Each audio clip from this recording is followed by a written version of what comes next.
আজকে এমন এক মন্দিরে এসেছি, এখানে 12টা জ্যোতির্লিঙ্গ তুমি একই মন্দিরে মানে মন্দিরের ভেতরে পাবে। এই মন্দিরে আসলে পুরোটা 12টা জ্যোতির্লিঙ্গ তুমি একবারে দর্শন করতে পারবে।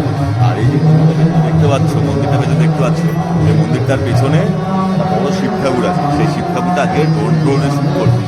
তো যারা যারা দেখবে বা দেখার ইচ্ছুক তারা অতি অবশ্যই ভিডিওটা শেষ করবে। শিবা শম্ভনাথ